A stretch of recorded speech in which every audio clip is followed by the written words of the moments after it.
Hello, everybody. Welcome back to Rinkside Regression. This is week 2, our second episode.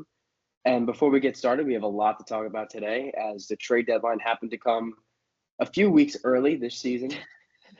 Yeah, no Uh, kidding. Well, I guess the NBA trade deadline is in like 2 days, so maybe they just thought that was the NHL one as well. But that could be very possible with the whole Luka Doncic trade to the Lakers. De'Aaron Fox too. It was a big NBA weekend. But there were hockey trades too, which nobody's talking about. But those did happen. Yeah, they did happen indeed. For anybody who hasn't yet, make sure to go follow the Instagram which was called Rinkside Regression. For anybody who may have missed it for the brief moment that George misspelled our podcast title Hockey. there, Yep, but it's a good start.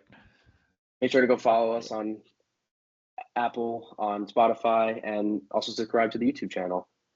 Yep. And let's just jump right into it. I mean, the first big trade was the JT Miller going back to the New York Rangers, the team that drafted him 15th overall in 2011. What are your thoughts?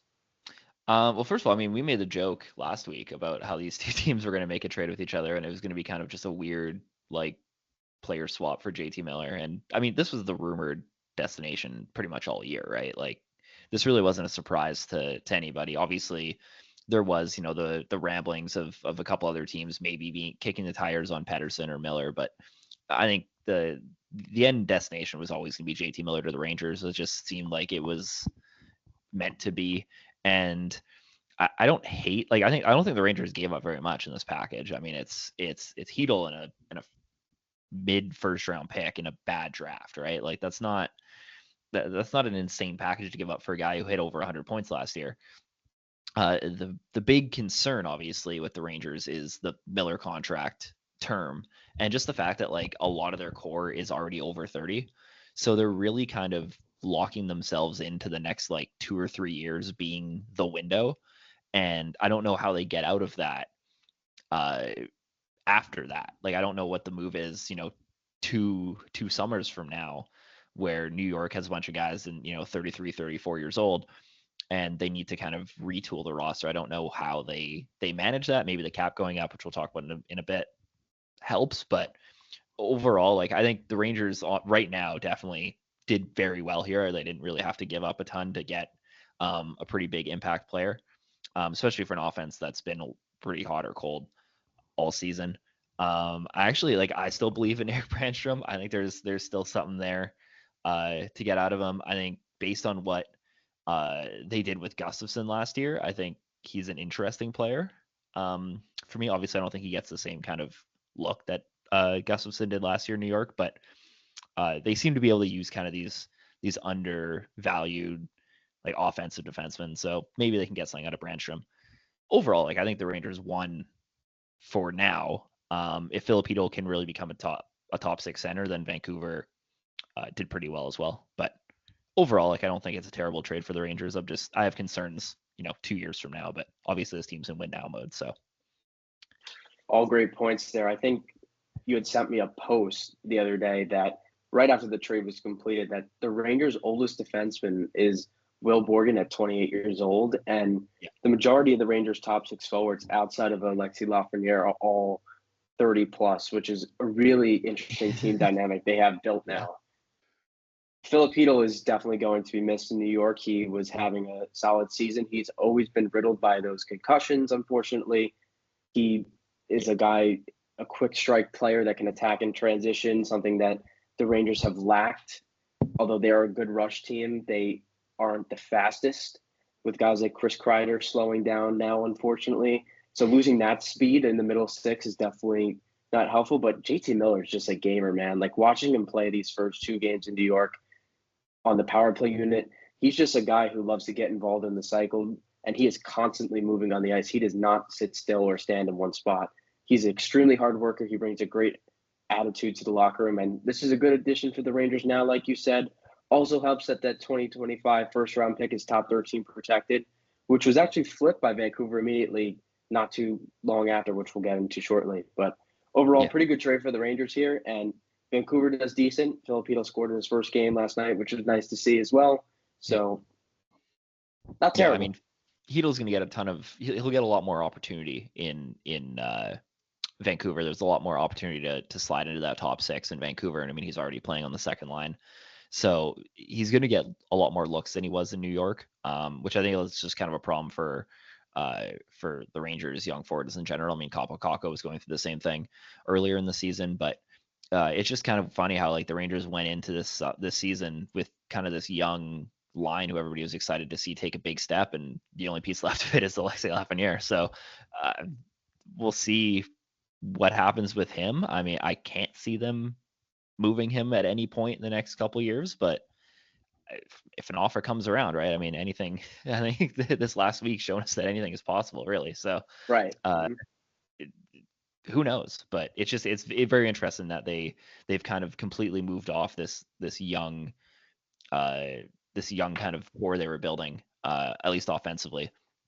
And I mean, there's still a bunch of questions for the Rangers, like even guys like Ryan Lindgren, who everybody at this point is penciled in to be a free agent and hit the market. So we'll see. The Rangers are always interesting, and there's always something to talk about with them. So I'll give them that.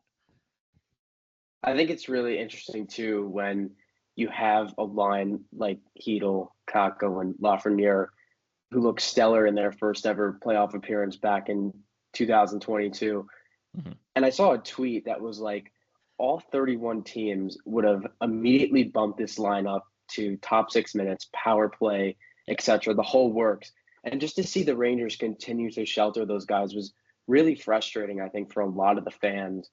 Because when you have young stars like that who can break out onto the scene and be immediate impact players in the playoffs, it is really surprising to see 2/3 of them off the team already after some decent showings and flashes of greatness. So the Rangers, again, with Shesterkin extending, the salary cap going up, as we said, they've made a ton of moves so far this season. I'm sure Chris Drury's not done yet, and we'll see what they have planned. Maybe they can sneak into the playoffs. If not, I think they will likely make it next year if, God forbid, something goes wrong. I mean, if they don't make the playoffs this year, like I'd be concerned about like management losing jobs, to be honest with you. Like that would just be an absolute failure for this team, right? Like you've given away your core of young pieces, and not even making it would be an absolute, especially with the way the Eastern wildcard race is right now. Like if like the Blue Jackets make it over the Rangers, like no disrespect to Columbus, but I mean like that's it. Like that would be insane, right? Like if a team like that was able to sneak in over New York, and just talking about Kaapo Kakko specifically, and just kind of getting that opportunity. He had 14 points in his 30 games with the Rangers. This is all strength. I just want to make sure. And he's already got 16 and 21 with Seattle. So obviously points aren't everything, but the opportunity is definitely, it's something that he's been able to take advantage of. And he's looked pretty good in the couple games I've watched of Seattle since the trade. So that's definitely a bright spot for him. And again, another guy who, if Chytil can step in to a second line role and put up solid numbers as well, this could be a trade. These could be two moves really that the Rangers are looking back at in 2 or 3 years and kind of questioning what they did. But definitely, part of me wonders where this team would be if after the 2022 season they just say, screw it, we're going to ride with the kid line in the top 6 and start to unload some of the older pieces and maybe keep a player like Pavel Buchnevich in for the long run. I really wonder where they'd be. But I think moving on, speaking of the Eastern Conference wildcard race and also giving some more players opportunity, we had an interesting trade between the Calgary Flames and Philadelphia Flyers. We had Morgan Frost and Joel Farabee heading out to Calgary in exchange for Andrei Kuzmenko, Jacob Pelletier, a second rounder this year, and then a 7th rounder in 2028. What will these two middle-aged middle 6 forwards provide for the Flames? And do you think this was smart, considering they were considered a rebuilder heading into the year? Do you like the idea of the Flames adding even at this young, aged, and long-term locked-in price? I don't hate this trade on its own. I'm not a big fan of I think I talked about it a bit last week, but Columbus, Montreal, and Calgary, I really didn't think any should be buyers at this deadline. And the slide that the Canadians have been on has been proving me a bit right with that. But this trade in particular, I don't think the Flames really gave up anything too valuable here. I mean, Kuzmenko was never able to really find that same spark that he had a couple years ago when he had like, I think it was like 60 or 70 points in Vancouver. And I mean, Jacob Pelletier has had a lot of trouble trying to crack that NHL roster basically since he was drafted. And a second round pick again in a bad draft, like I don't value that too high either. I'm not exactly sure what Frost and Farabee have contract wise. I think Farabee might be a free agent this year. Farabee's actually locked up for a little while. Oh, is he? Okay. Yeah. So there we go. I mean, like I don't hate that specifically for the fact they get term out of it too. Then it's not a bad. I mean, the Flames have like a ton of cap room too, so it's not like they're too concerned about salaries. But yeah, Farabee's got 3 more years after this, and Morgan Frost has another 1. So like you're getting multiple years of service out of these guys. You really didn't move a whole lot. Like I don't think they're going to miss Kuzmenko all that much. Maybe Jacob Pelletier can figure it out in Philadelphia, but it clearly wasn't going to work in Calgary. And I mean, you move out a mid-second round pick in a draft that isn't very deep. So I don't really, I don't think this hurts them really at all. And if you can get into the playoffs and you can get those your younger players some experience, I mean, you give Dustin Wolf 5-6 playoff games of experience. I don't think that's necessarily a bad thing either. So I don't hate it for the Flames. I don't really hate it for Philly either. They're just trying to kind of reset the deck in the middle 6. I think it kind of works out for both teams. I don't think the Flyers got like a like insane package here, but I don't really think Calgary got any like massive needle movers either. So it's fine, I think, for both teams. It's kind of one of those B trades for both teams, I think.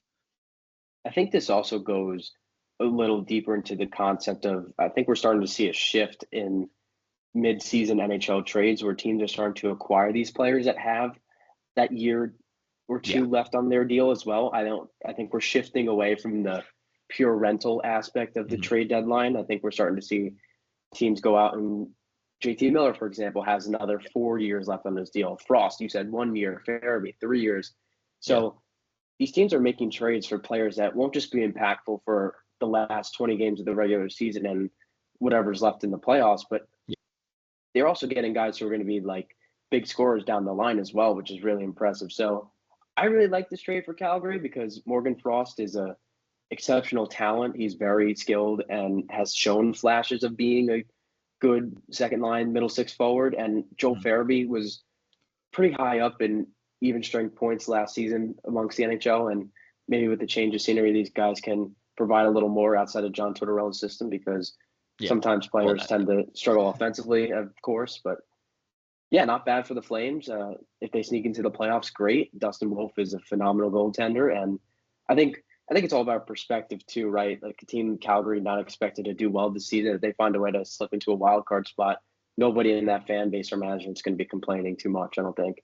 No, exactly. And again, like you didn't move a whole lot to make it happen either. So you're showing your team that you believe in them and you're going to give them that push, but you're also not really mortgaging the future to do it. So I mean, like they didn't move out a major prospect. They really didn't move out a massive pick. It's a very low risk move, but it gives the illusion of buying into them, kind of like going all in, not all in, but going in for this season. So it does both kind of for them, and I think that's good.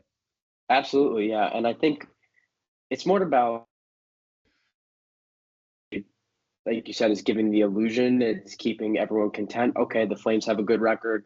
We're buying some pieces, but in the back of the hockey operations mind and the front office, they're saying, okay, like we got 2 players that we can keep long term, but we also didn't give anything up in the process. So yeah, I mean, Calgary still has Calgary here.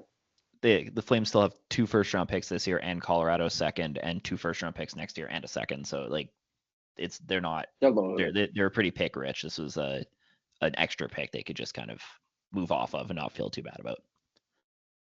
All right, well, let's move on back to Vancouver here. We have another trade with the Pittsburgh Penguins. The Metro is pretty active.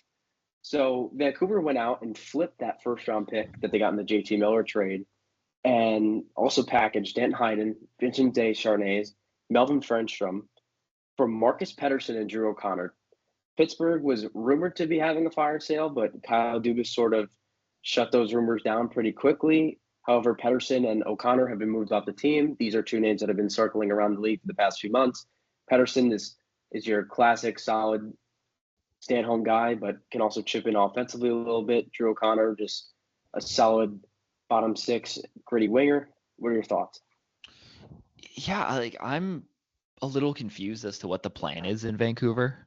Um, Obviously you move off JT Miller, and if there was actually issues with him and Pedersen, fine. Like that is what it is. But I mean, you got worse for this season offensively. You went and got a younger center. Like you were clearly making a move that was going to help you in the future, right? It wasn't just a hockey trade where they went out and acquired maybe another solid winger who can play in your top six, right? Who's going to put up a bunch of points.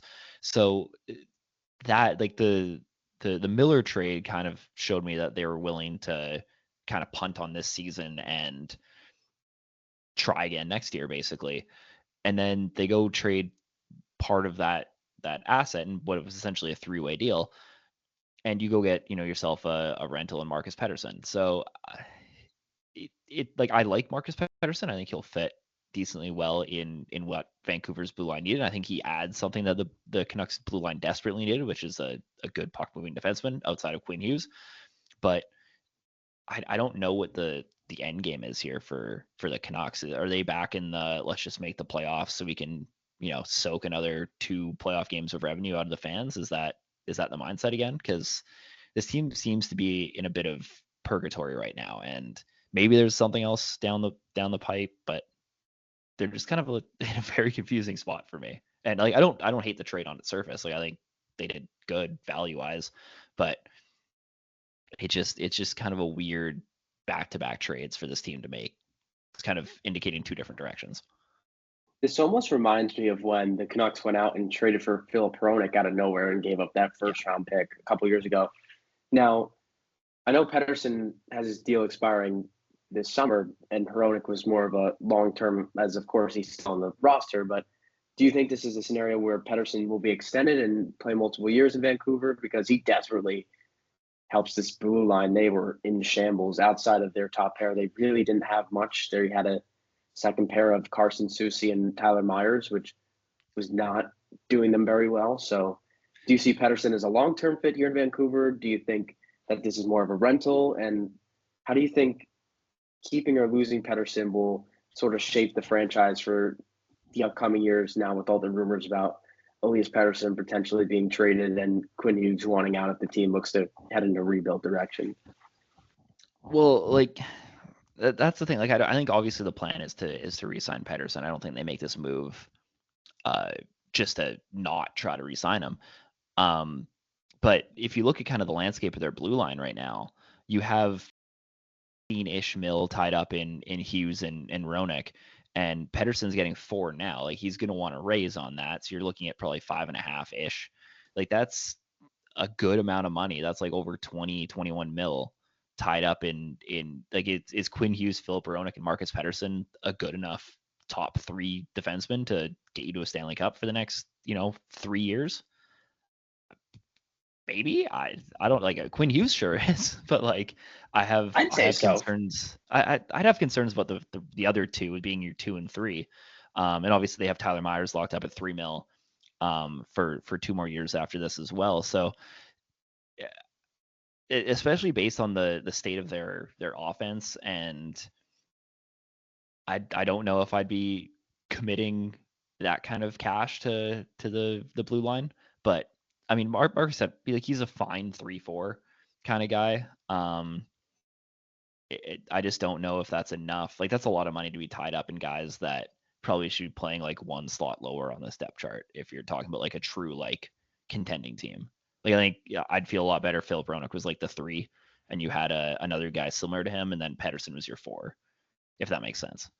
Yeah, that'd be a stacked top 4. Like that'd be ideal, right? Like I don't look at Filip Hronek as being like if you look at like the real true contending teams, right? Like is Filip Hronek a Devin Taves?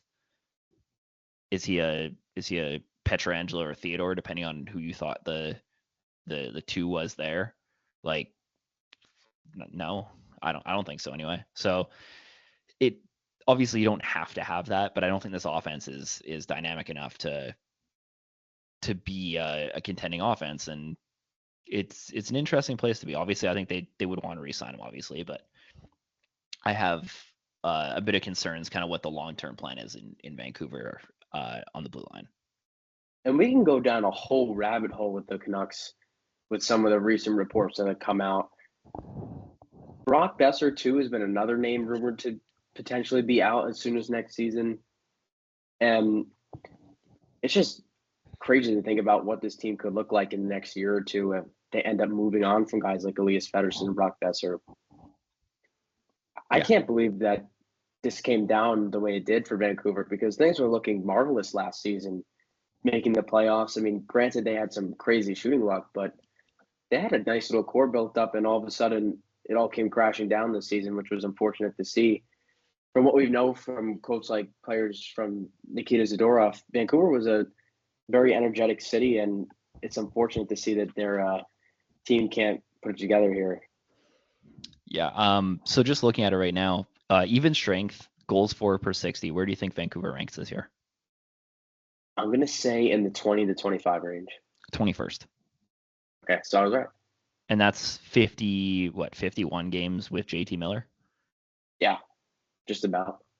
So that's my point, right? Is like, why, if your offense is that like mediocre, and especially if you're going to be a player, like I don't know exactly the numbers, but I'm sure there hasn't been very many cup champions or even Final Four teams that have got to the Final Four in a season where they were 20th or lower in goals for per 60. Like, I'm just going to take a shot in the dark and assume that that's the case.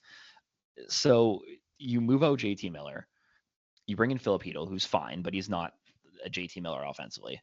And you bring in Marcus Pettersson, who again is a decent puck mover, but isn't going to be a huge point producer, right? Like, you're not talking about an elite offensive defenseman. I just don't know where the goals come from.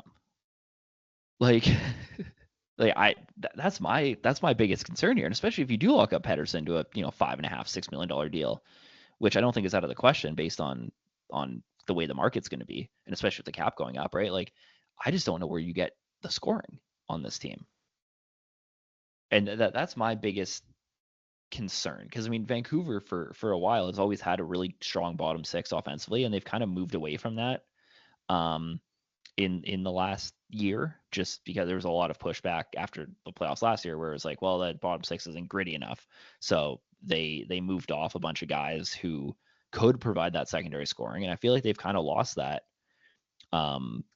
that push from the bottom six that could kind of offset the JT Miller loss. So like Drew O'Connor's not going to step in and score 15 goals. So that's my biggest concern. Is I just don't know where this team's going to score. And they're not good enough defensively. No, and they aren't either. They're in a weird spot because they went out and signed a player like Jake DeBrusk in the offseason to a long-term deal. Yeah. They have issues with Elias Pettersson and Brock Besser now. They bring in Filipino, who's been injury-riddled. You don't really know what he brings to the table at this point. You have somebody like Connor Garland, who was rumored to be traded all the time for the last year or two. Yeah. So just a really weird spot for Vancouver. I'm interested to see what they do, having talent like Quinn Hughes on the back end and like Thatcher Demko in net. So we'll definitely be keeping an eye on them. They have 6 forwards locked up past next summer. They are Elias Pettersson, Jake DeBrusk, Filipino, Dakota Joshua, and Nils Hoglander.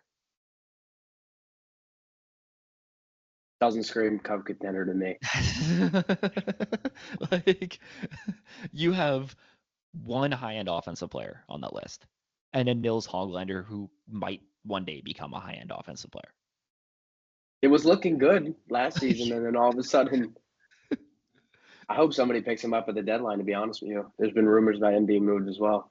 Yeah, well, then that leaves them with Dakota Joshua, Filipino, Jake DeBrusk, and Elias Pettersson being the core. And Elias Pettersson's been in rumors, although those might go away now that JT Miller's moved. But like, I don't know where the goals come from. Like, Brock Besser's a free agent after this season. Connor Garland's got one more year left. Teddy Blueger's got one more year left, and that's not a big offensive player. I mean, Pius Suter's a free agent after this season. Like, there's not a lot of goals there, and you're losing, unless you can lock Brock Besser up. And even then, like, Brock Besser's having a pretty bad year this year. So I don't like this team. There's no scoring anywhere. And Yeah, that's it's been that's mayhem. my concern. We'll see with Vancouver. Only time will tell. Yeah. Maybe Quinn Uh, Hughes will end up in New Jersey in 2027 to play with his brothers. yeah, that'd be fun. Oh god, that team would be so much fun. As for the Pittsburgh side of it, quickly, I think they did fine. I don't hate it. It is what it is. He was the guy that was going to leave. I like Dan Heinen. They get a first round pick. It's fine. They did okay. Yeah, Pittsburgh's loaded with draft picks too. Yeah, which is good because they need them because they have no future right now. They will in the next 2 or 3 years. Maybe Once Kyle they trade Dubas will Sidney turn Crosby, around. I agree. Yeah, Sidney Sidney Crosby and Crosby's Kenny going to get Malkin traded get to traded. Avalanche. Yep. Yes, Thank you for your please. Can we service. do that? Please, like, do All something the that's going to Avalanche break the fans, internet. all the Avalanche fans waiting for the Sidney Crosby to Colorado announcement. Yeah, or just anywhere. Just trade him anywhere. Give him a chance to win. He deserves a chance to win. He does. Like, it's not going to All happen, right, but he deserves a chance to win. moving on, we have our fourth big trade between Dallas and San Jose. This was a weird one. Mikael Granlund and Cody Ceci head to Dallas for a first and a third rounder this season. I was kind of shocked by this. Granlund was excellent for the Sharks these past 2 years, and Yeah. I really thought he was somebody that they could have held on to continue to develop the young guys. Macklin Celebrini, Will Smith, Quentin Musty coming through the top lane as well. However, they decide to move on from him. They also get rid of Cody Ceci in the process. Mike Grier has just been an unbelievable GM for San Jose, what he's done for this organization the last 2 years or so. Yeah, he's done really well. I agree. So what are your thoughts on this? Yeah, This is a weird one. I'll start with San Jose because I think the Sharks are just continuing to acquire picks, and I think I'd say this is probably the last summer of them fully selling everything for this team. I think that has to be the vision because you have Celebrini, you have Will Smith, you have a couple other young guys coming up behind them. Who was the defenseman they drafted this year? They drafted a defenseman like 10th Sam overall. Dickinson. It was Dickinson, yeah, okay. So like they have guys coming up, right? Like I think you get another year here of a big draft. Maybe they even make a trade at this year's draft. Honestly, like they have the pieces to not have to use all these picks. I like what Grier's done, and I criticized him a lot for the Erik Karlsson trade. And everything after that has been like I've really liked. I think he's done a fantastic job. I mean, they have 2 first-round picks this year, end of second. They have 1 first next year and 2 seconds. So they don't have a ton of capital, but they have enough that they could get creative with it, especially in a draft this year that I'm not a huge fan of outside of the top 10, 11 picks. For Dallas, I get going after Mikael Granlund. I think he's really rejuvenated his career since he ended up in San Jose. Like he's been fantastic. So I understand that. I don't get the Cody Ceci move at all. Currently, as of today, the right side of the Dallas Stars defense is Ilya Lyubushkin, Cody Ceci, and Matt Dumba. Wow. And this team's, I've been told, is competing for a Stanley Cup with that as your right side. And the left side isn't very great. I mean, the left side's better, but it's Thomas Harley, Lindell, and Leon Bashel. So, like the injury to Heiskanen is really hurting that blue line.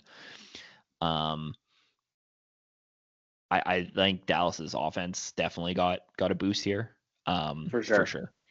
And Granlund can just kind of like, he doesn't have to be the guy anymore. And maybe that's the problem though. Like, because in Pittsburgh he was just kind of thrown into the middle six and was pretty bad. And he was given a lot of responsibility in San Jose, more so last year, but even this year still.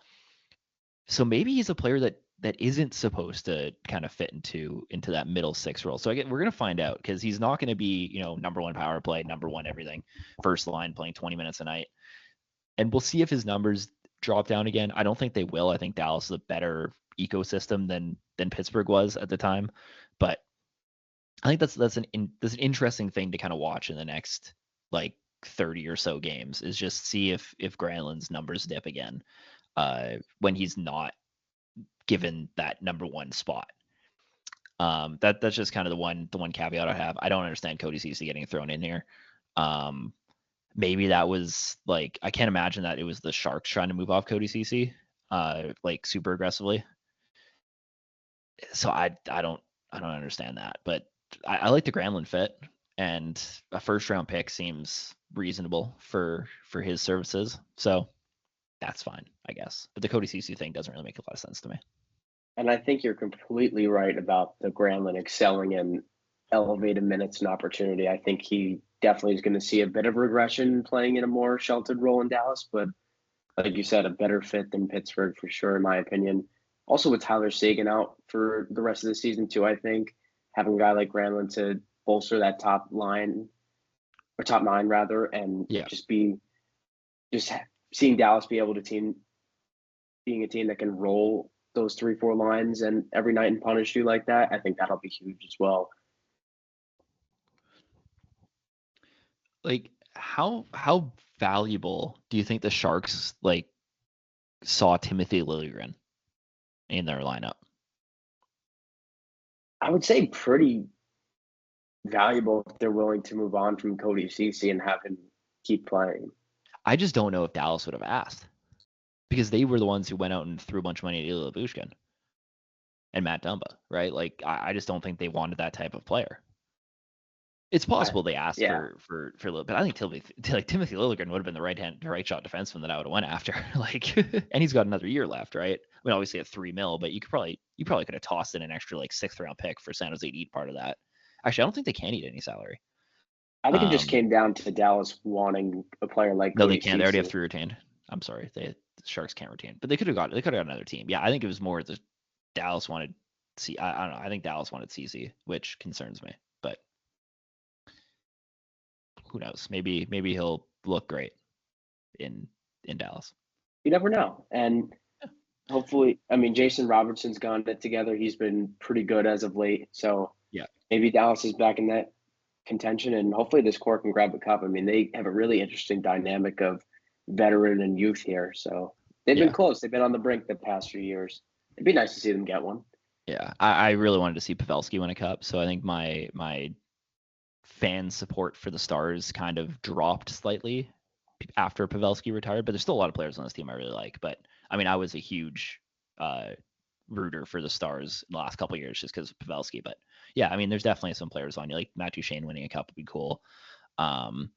There's a bunch of the young core. I mean, I love Wyatt Johnson, I love Jason Robertson, Rupe Hintz. So like, yeah, this is definitely a team that should be kind of in that bubble for a bit, but they're starting to remind me of the 2010, like or late 2000s, early 2010s San Jose Sharks, ironically enough, as possibly that team that's always kind of around that bubble, but just can't quite get over the hump.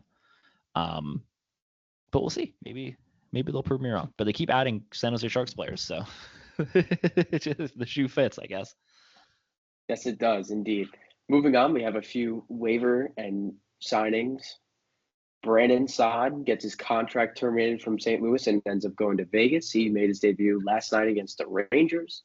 Of course, Adam Boqvist Everybody goes to signs with the Islanders, and as well as Tony DeAngelo, who has come over from the KHL, cleared waivers, and is also signed with the Islanders. So the Islanders had 3 offensive puck-moving defensemen in the last week. Sure. I mean, sure. Sounds like a Lou Lamoriello thing to do, I guess. The big one here, I think, is the Brandon Saad one. I really like him as a low risk depth option for Vegas here. Like, he's going to get very sheltered. He's playing on their third line right now with Howden and Mark Stone, ironically enough. But like, he's somebody who you can just kind of throw out, almost like a worse version of what Phil Kessel was in Pittsburgh. I guess he's like the Walmart version of what Phil Kessel was for the Penguins, where he's going to get sheltered. He's going to get really easy minutes. He'll put up a couple, maybe if they go on a deep playoff run, he might be a guy who puts up like 10, 11 points. And so everybody's like, oh my God, how did they get this guy for so cheap? But I mean, like, he's not going to be playing difficult minutes, but he'd just be a good point producer in the bottom 6. I think this is a fantastic pickup for Vegas. And if he doesn't do that, it didn't cost them anything. Like, it's not a big deal. It's somebody they can just let go of and wipe their hands of it with no real penalty. So he's somebody I'm really interested to see how this goes for Vegas, like in the playoffs. Yeah, I'm excited to see Brandon Saad as well. He's a perennial playoff guy as well, winning those cups in Chicago. So Yeah. a good ad. Vegas again continues to work around the salary cap and find these hidden gems. I So mean, good on them. a week ago, Brandon Saad was like a $5 million player. So, you know, sure. The other two are And fine. speaking, Like, they're yeah, they're fun. Speaking of the salary cap, we couldn't end this episode without talking about the cap projections for the upcoming 3 seasons. Holy cow. wow. This kind of just changes the entire way that we're going to look at deals in the last little bit, right?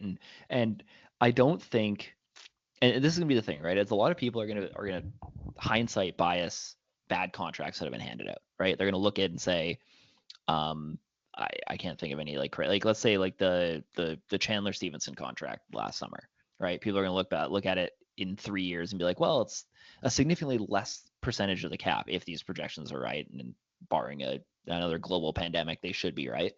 Um,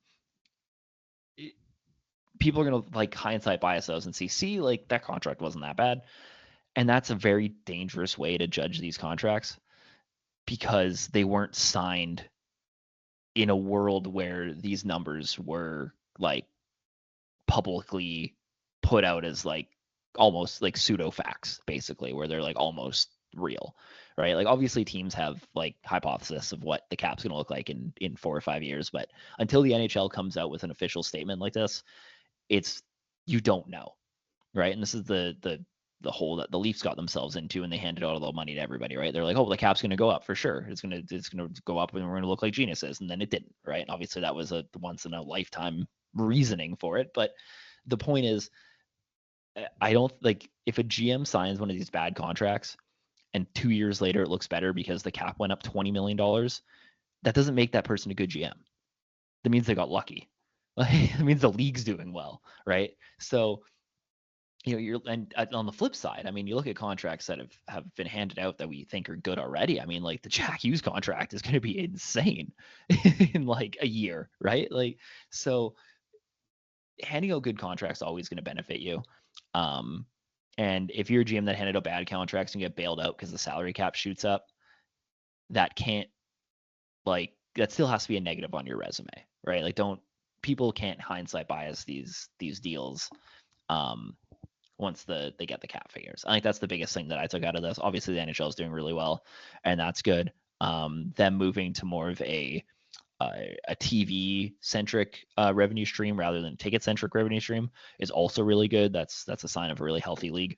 So for all the crap that Gary Bettman gets, this is a fantastic sign for the growth of the NHL for sure, and it's unequivocally so. Like, I don't think there's much of an argument against that. I'm with you on all those points there. Now, I know we're going to wrap up in a couple of minutes, but one game I do want to play real quick is one team that you think will benefit from the salary cap and one team that you think will hurt from the salary cap. Hmm. Um, I think New Jersey is kind of the easy pick for a team that's going to benefit from the cap going up. I mean, they're a team that's handed out. I can't really think of any like terrible contracts they've handed out in these last couple of years. They've always been very good about paying people like slightly under market value, and them getting a ton more money is only going to help them if they can continue that model. Uh, I think you're going to see teams. I think the Rangers could be one of the teams that gets hurt by this. I think they especially if Chris Drury's still going to build the team the way he has been. The reckless spending, I don't think that stops. Uh, that would be a concern for me. But I don't know if there's a team that's going to get like necessarily like insanely damaged by this, at least early on. But I definitely think teams like a Vegas or a New Jersey are going to be the teams who are really going to see benefit from the cap going up. The one I had, just because I cover them so much, is actually the Tampa Bay Lightning, just because they have that entire core locked up for the next 4 or 5 years. That's true Right? too. Yeah. You have Braden Point, Jake Gensel, Brandon Hagel, Anthony Cirelli, all locked up until 2030. And then on the back end, you have Victor Hedman, Eric Chernak, and then Andre Vasilevsky between the pipes till 2029. So you have all the superstars locked in. Tampa Bay has lacked the depth the last 2-3 years. With the cap increasing rapidly, you're not going to have to pay the top stars. You're going to have all the money in the world to give to the bottom six, and maybe you recreate the whole Gord, Yeah. Coleman, and Goudreau line again. So Yeah, I think I they'll mean, it be a could. team to watch because I think it's really impressive how they were able to win 2 Stanley Cups, go to 3 finals, and retool without skipping a beat, and might potentially enter a whole nother contention window here. Yeah, I agree, especially like now they've got kind of Jake Gensel to be like Gensel and Point can kind of be the next like duo now that like Stamkos is gone and Kucherov's starting to age. Like that can kind of be your front kind of two guys, and then obviously you're gonna have to eventually find the number one defenseman Victor Hedman replacement. But Right. Mm-hmm. again, like they have like they'll have flexibility to make a trade or more likely sign somebody in free agency, especially with the Florida tax credit, which I think people overrate a little bit because the Panthers weren't signing people when they were an awful team. So suddenly when they're starting to win Stanley Cups, it becomes an issue. But that's a whole nother a whole nother argument. But yeah, I mean they're definitely an interesting team, and their window got cracked a little bit. I just don't know. I think just due to the age of some of their prime contracts, they're going to have a bit more retooling to do. But they're definitely a team whose window just kind of flung wide open again and could definitely go on another run. Maybe not winning multiple Stanley Cups, but I could definitely see them getting another one with this team if they can build it properly. And we can go into a whole episode on state tax and things like that. That'd be really fun to do maybe during the off season. But that just about wraps us up for this episode. We will be back next week, continuing our weekly segment. We're sorry we missed out on this week. There were just too many trades to cover. And we got the Four Nations coming up soon, which we'll have something on as well. Make sure to subscribe to the YouTube channel, follow us on Instagram, and make sure to listen on Apple and Spotify. That is Rinkside Regression. We'll see you guys in the next one. Thanks for listening.